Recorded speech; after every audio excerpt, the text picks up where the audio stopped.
ವಿಧಾನಸಭಾ ಕಲಾಪದಲ್ಲಿ ಸಹಕಾರ ಸಚಿವರಿಗೆ ಹನಿ ಟ್ರ್ಯಾಪ್ ಸಂಚು ಪ್ರಕರಣ ಕೋಲಾಹಲವನ್ನೇ ಎಬ್ಬಿಸಿದೆ.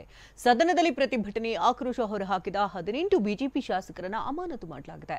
ಕಮಲ ಕಲಿಗಳ ಆರೋಪಕ್ಕೆ ಡಿಸಿಎಂ ಡಿಕೆ ಖಡಕ್ ತಿರುಗೇಟನ್ನು ಕೊಟ್ಟಿದ್ದಾರೆ. ಇದೆಲ್ಲವನ್ನೂ ನೋಡೋಣ ಹನಿ ಹನಿ ಕಹಾನಿ ನ್ಯೂಸ್ ಟಾಪ್ನಲ್ಲಿ.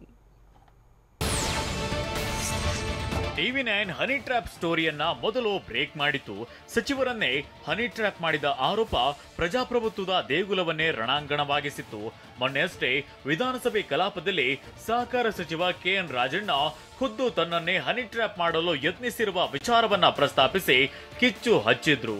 ಇದನ್ನೇ ಅಸ್ತ್ರವಾಗಿಸಿಕೊಂಡಿದ್ದ ಬಿಜೆಪಿ ಶಾಸಕರು ಸರ್ಕಾರದ ವಿರುದ್ಧ ಮುಗಿಬಿದ್ರು.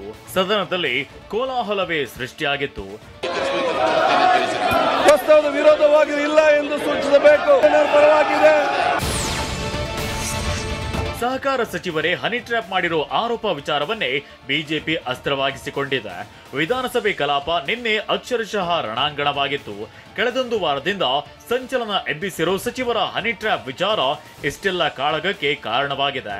ಅದೆಷ್ಟರ ಮಟ್ಟಿಗೆ ಅಂದ್ರೆ ಬಿಜೆಪಿಯ ಭರ್ತಿ 18 ಶಾಸಕರು ಸದನದಿಂದ 6 ತಿಂಗಳ ಕಾಲ ಸಸ್ಪೆಂಡ್ ಮಾಡಲಾಯಿತು. ಭಾಗವಾಗಬೇಕೆಂದು ಸಭೆ ಮುಂದಿರುವ ವಿಷಯ.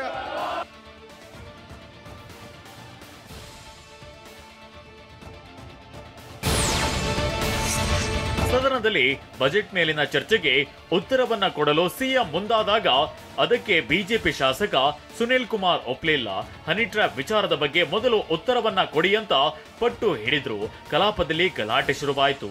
ಸುನಿಲ್ ಮಾತಿಗೆ ಧ್ವನಿಗೂಡಿಸಿದ ವಿಪಕ್ಷ ನಾಯಕ ಆರ್ ಅಶೋಕ್ ಸಹ ಸಿಎಂ ಪದವಿಗೋಸ್ಕರ ಎಲ್ಲರನ್ನ ಧ್ವಂಸ ಮಾಡಿ ಹಾಕುತ್ತಾರೆ ಅಂದ್ರೆ ಹೇಗೆ ಅಂತ ಪ್ರಶ್ನಿಸಿದ್ದಾರೆ. ಮುಖ್ಯಮಂತ್ರಿಗಳಿಂದ ಉತ್ತರ ನಿರೀಕ್ಷೆ ಮಾಡಿದೆ. ಬೇರೆ ಅದು ಯಾರ ಮೇಲೆ? ಸಚಿವ ಸಂಪುಟದ ಸದಸ್ಯರು ನೀವೇ ಉತ್ತರ ಕೊಡ್ತಾರೆ ಇದಕ್ಕೆ.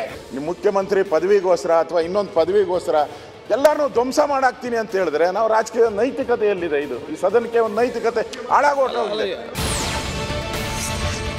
ಹನಿ ಟ್ರ್ಯಾಪ್ ಜಾಲದ ಹಿಂದೆ ಯಾರ ಕೈವಾಡ ಇದೆ ಅಂತ ಸಚಿವರನ್ನ ವಜಾ ಮಾಡುವಂತೆ ಬಿಜೆಪಿ ಶಾಸಕ ಸುನಿಲ್ ಕುಮಾರ್ ಆಗ್ರಹ ಮಾಡಿದ್ರು. ಬಳಿಕ ಮಾತನಾಡಿದ ಸಿಎಂ ಸಿದ್ದರಾಮಯ್ಯ ತಪ್ಪು ಮಾಡಿದವರಿಗೆ ಶಿಕ್ಷೆ ಆಗ್ಬೇಕು ಅಂತ ಹೇಳಿದ್ರು.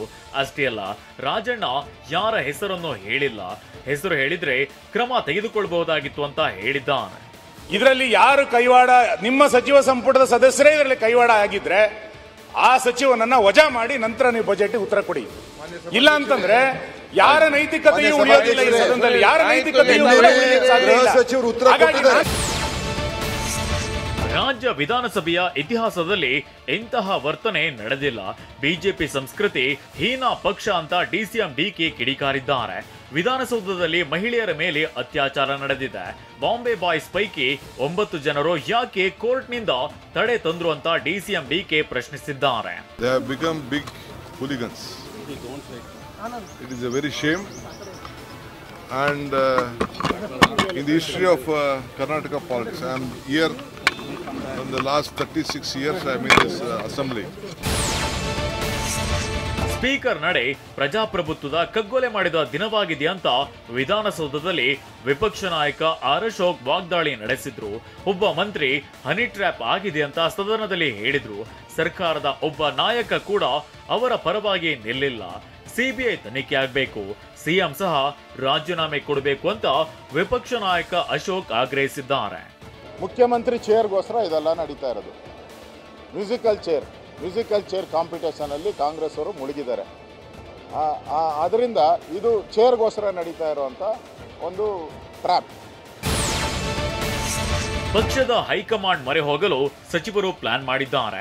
ವರಿಷ್ಠರ ನಿರ್ಧಾರಕ್ಕೆ ಬದ್ಧರಾಗಿರ್ತೇವೆ, ನಾನು ಯಾವ ರೀತಿ ಲೋಪ ಎಸಗಿಲ್ಲ ಅಂತ ಸಚಿವ ಕೆಎನ್ ರಾಜಣ್ಣ ಹೇಳಿದ್ದಾರೆ. ನಾಳೆ ಯಾವ್ದಾರ ಸಿಡಿ ಗಿಡಿ ತಗೊಂಡೋಗಿ ಹೈಕಮಾಂಡ್ ಕೊಟ್ರೆ ಮೊದಲೇ ರಾಜಣ್ಣ ಹೇಳಿದ್ದಂತ ಗೊತ್ತಿರ್ಬೇಕಲ್ಲ ಅವ್ರಿಗೆ. ತನ್ನ ವಿರುದ್ಧ ಹನಿ ಟ್ರ್ಯಾಪ್ ಮಾಡಿದವರ ವಿರುದ್ಧ ಸಚಿವ ರಾಜಣ್ಣ ಕಿಡಿಕಾರಿದ್ರು. ನಾನ್ಯಾರಿಗೂ ಕೆಟ್ಟದ್ದು ಬಯಸಿಲ್ಲ, ನನಗೆ ಕೆಟ್ಟದ್ದು ಬಯಸೋರು ಉದ್ಧಾರ ಆಗಲ್ಲ, ಯಾರ್ಯಾರು ಏನೇ ಮಾಡಿದ್ರು ಅವರೇ ಅನುಭವಿಸಬೇಕು ಅಂತ ಹೇಳಿದ್ದಾರೆ. ಯಾವತ್ತೂ ಕೂಡ ನಾನು ಯಾರಿಗೂ ಕೆಟ್ಟದನ್ನು ಬಯಸೋನಲ್ಲ. ಯಾರೆಲ್ಲ ನಾನು ಕೆಟ್ಟದ್ದು ಬಯಸ್ತಾರೆ ಅವ್ರು ಯಾರು ಉದ್ಧಾರನೂ ಆಗಿಲ್ಲ. ಇದುವರೆಗೂ ಒಂದು 100 ಉದಾಹರಣೆಗಳನ್ನ ಕೊಡಬಲ್ಲೆ. ಅದರಿಂದ ಯಾರ್ಯಾರು ಏನೇನು ಮಾಡ್ತಾರೆ ಅವ್ರವರೇ ಅನುಭವಿಸ್ತಾರೆ. ಅವರಿಗೆ ಅದರದ್ದು ಬೂಮ್ರಂಗ್ ಆಗ್ತದೆ. ಇದು ನನ್ನ ನಂಬಿಕೆ ಇರೋದು. ಅಧಿಕಾರದ ಆಸೆ ಮತ್ತೊಬ್ಬರನ್ನ ಮುಗಿಸಲು ವಿಷ ಕನ್ಯೆಯರ ಬಳಕೆ ಮಾಡ್ತಿದ್ದಾರೆ ಅಂತ ಸಚಿವ KN ರಾಜಣ್ಣ ಕಿಡಿಕಾರಿದ್ದಾರೆ.